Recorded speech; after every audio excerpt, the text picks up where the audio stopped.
दोस्तों, महाभारत के समय की बात है। पांचों पांडव ने भगवान श्री कृष्ण से कलयुग के बारे में चर्चा की और कलयुग के बारे में विस्तार से पूछा और जानने की इच्छा जाहिर करी कि कलयुग में मनुष्य कैसा होगा और उसके व्यवहार कैसे होंगे और उसे मोक्ष कैसे प्राप्त होगा। अब इन्हीं प्रश्नों का उत्तर देने के लिए भगवान श्री कृष्ण कहते हैं, तुम पांचों भाई वन में जाओ और जो कुछ भी दिखे वह आकर मुझे बताओ, मैं तुम्हें उसका प्रभाव बताऊंगा। अब पांचों भाई वन में गए। युधिष्ठिर महाराज ने देखा कि किसी हाथी की 2 सूंड है। यह देखकर वह आश्चर्य खा गए। अर्जुन दूसरी दिशा में गए। वहां उन्होंने देखा कि कोई पक्षी है, उसके पंखों पर वेद की ऋचाएं लिखी हुई हैं और वह पक्षी मुर्दे का मांस खा रहा है। यह भी आश्चर्य है।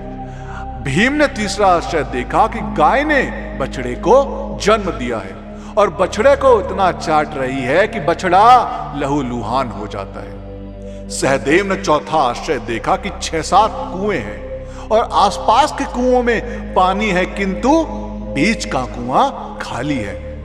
बीच का कुआं गहरा है, फिर भी पानी नहीं है। पांचवें भाई नकुल ने भी एक अद्भुत आश्चर्य देखा कि एक पहाड़ के ऊपर से एक बड़ी शिला लुढ़कती लुढ़कती आती है और कितने ही वृक्षों से टकराए पर उन वृक्षों के तने उसे रोक नहीं पाते। कितनी ही अन्य शिलाओं के साथ टकराई पर वह रुकती नहीं है। अंत में एक अत्यंत छोटे पौधे का स्पर्श होते ही वह स्थिर हो गई। पांचों भाइयों के आश्चर्य का कोई पारा नहीं रहा। शाम को वे श्री कृष्ण के पास गए और अपने अलग अलग दृश्यों का वर्णन किया।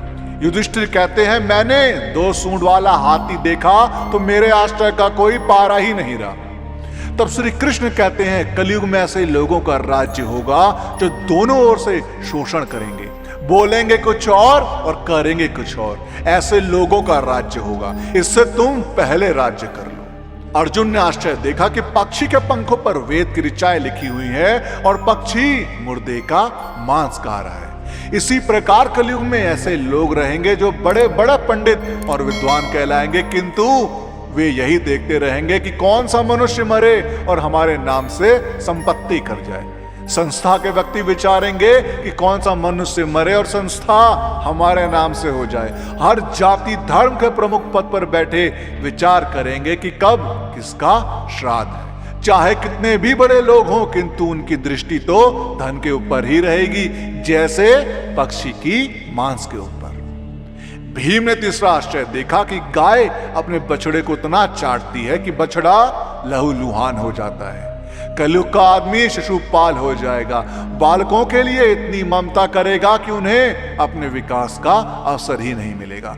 किसी का बेटा घर छोड़कर साधु बनेगा तो हजारों व्यक्ति दर्शन करेंगे, किंतु यदि अपना बेटा साधु बनेगा तो रोएंगे कि मेरे बेटे का क्या होगा। इतनी सारी ममता होगी कि उसे मोह माया और परिवार में ही बांध कर रखेंगे और उसका जीवन वहीं खत्म हो जाएगा।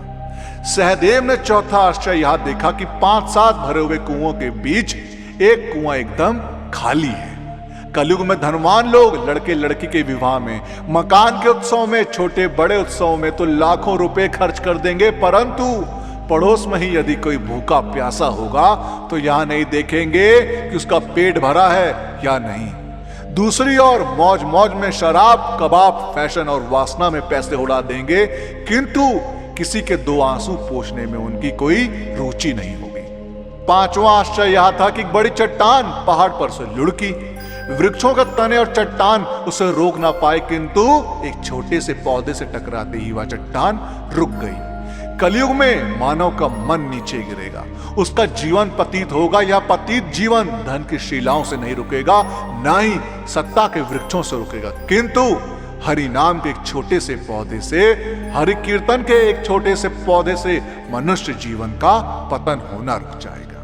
दोस्तों, आपका कलयुग से जुड़ी इस घटना के बारे में क्या कहना है, हमें कमेंट्स के माध्यम से जरूर बताएं। और इस वीडियो का पार्ट 2 चाहिए हो तो कमेंट्स में पार्ट 2 जरूर लिखें। और साथ ही साथ अगर आपको हमारी आज की वीडियो पसंद आई हो तो टारगेट रखते हैं 5000 लाइक। अब 5000 लाइक इतने ज्यादा तो है नहीं, तो उस वीडियो को लाइक और शेयर करना ना भूले। और जिन लोगों ने अभी तक हमारे चैनल को सब्सक्राइब नहीं किया उनसे मेरी गुजारिश है कि हमसे जुड़े रहने के लिए और ऐसी ही और भी वीडियोस देखने के लिए हमारे चैनल को सब्सक्राइब जरूर करें।